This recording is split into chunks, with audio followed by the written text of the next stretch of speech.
Hello YouTube and welcome to my channel. Today we'll be talking about another book, and this book is by Søren Kierkegaard. So I myself am Danish, so I know Søren Kierkegaard very well. He's a very famous author here in Denmark, a very famous philosopher. So if anybody wondered how to pronounce his last name or pronounce his name, it's Søren Kierkegaard. You say it like that, Søren Kierkegaard. So that's how to pronounce it, his name, like if you're interested in it. But I think like one of the main things I like about Søren Kierkegaard is really his perspective on faith and how faith connects into living your life.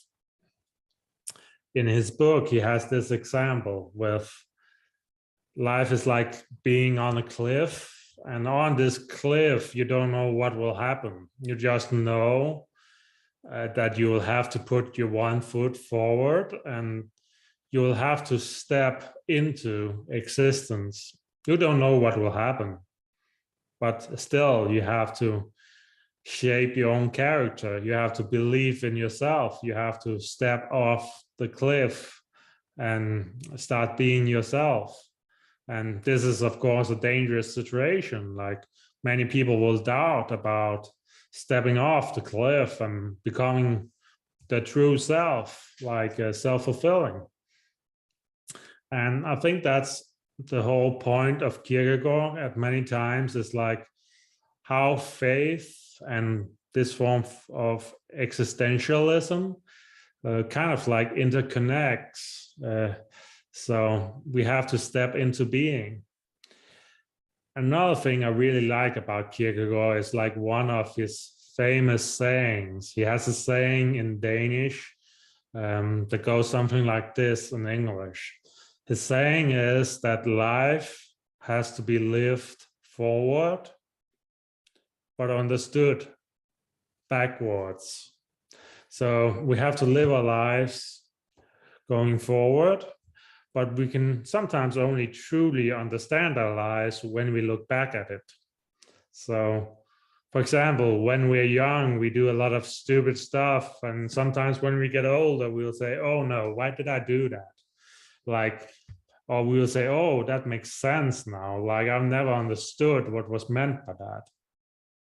So that's kind of like one of the perspectives of Kierkegaard, is this: you have to step into existence, and sometimes you can only take one step forward, because some things can like truly first be understood after they have happened and you have like lived a part of your life. So you have to step into your own existence and actively shape it.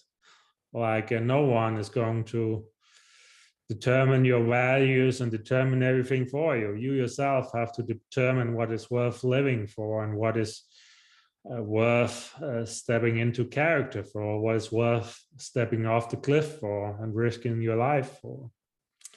So I think this is very important. Like, I think the main mistake a lot of people make is they kind of forget their purpose in life. And when people forget their purpose in life, then they're kind of like aimless, like they don't know where they're going. And when you have a ship that you don't know where it's going and has no direction, then how the hell will that ship find a harbor? That ship will be like going all the way around the world like this, and maybe eventually it will hit a harbor, but that will be like 40, 50 years later. Like, it'll be completely luck. And I think a lot of people like live this way. It's like more what happens to them than what shapes them, or how they shape themselves to what happened to them. And I think that's an important perspective. Like, you always control, like between stimulus and response, like between the stimulus and your reaction to the stimulus, there's a certain time period where you can choose how to respond. Like when something happens, you always have a choice. You always have a choice based on your values and your character. And I think like if you have a hard time stepping into your own character, then you have to ask yourself what you truly believe in, what are your true values. And to like come to that conclusion, you really have to look deep into yourself.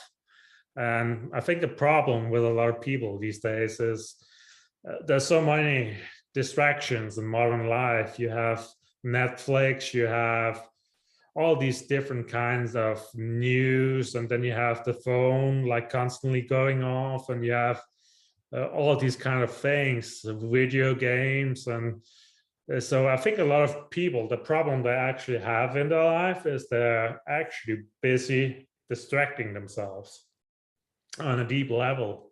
Like they don't want to feel themselves, so they distract themselves. And because they don't feel themselves, they can't actively like step into their own character.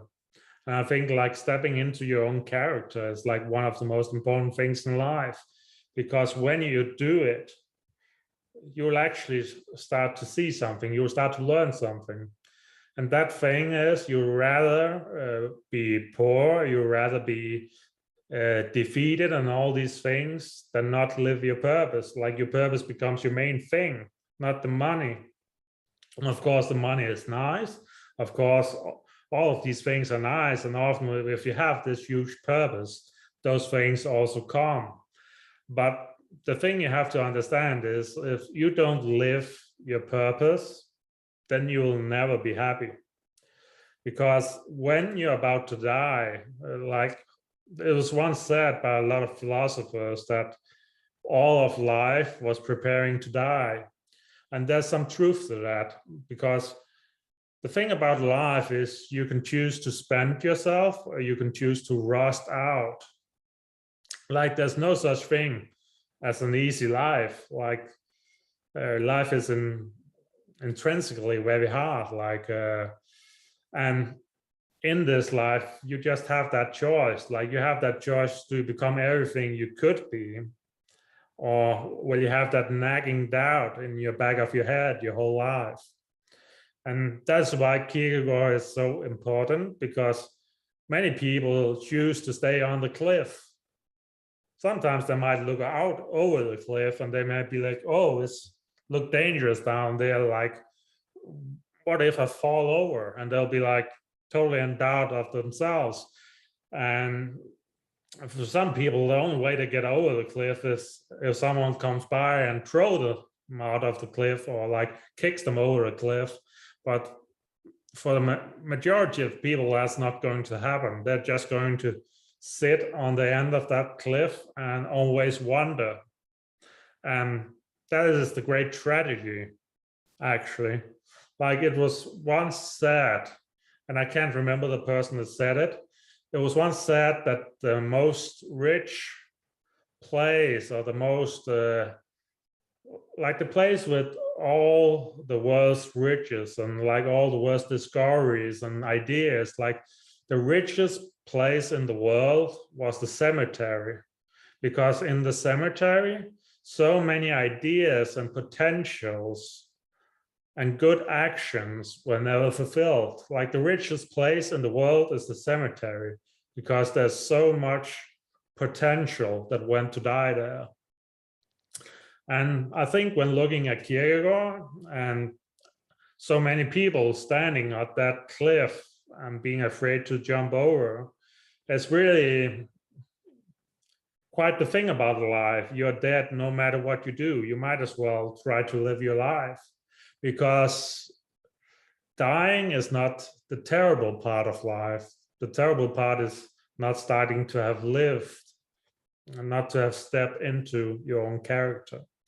And I think that's the main thing I want you to take away from Kierkegaard's teachings, is this stepping into a character, this existentialism, and also this deep faith in something else, or maybe just faith in yourself and your own values, that everything will work out. Because without this faith, you'll actually always well, you'll not have the energy to power through. You'll actually be in a place of constant despair, and also most likely you'll also become depressed at some point, because if you can't find that faith or that meaning to life, then you also have the hard time finding the energy to keep continuing it. So yeah, remember, you're on a cliff and you have to really decide for yourself what the meaning of your life is, how you step into your character. And at the end of the day, you have to have the bravery to leave the cliff, to step over the cliff and see what's below. So that's what I want you to take away. And yeah, I think that was about it on Kierkegaard. There's so much more, and really you could read him for decades and you would still find something. But I think that's the most important thing for me to like teach you about Kierkegaard. So see you the next time, and yeah, bye.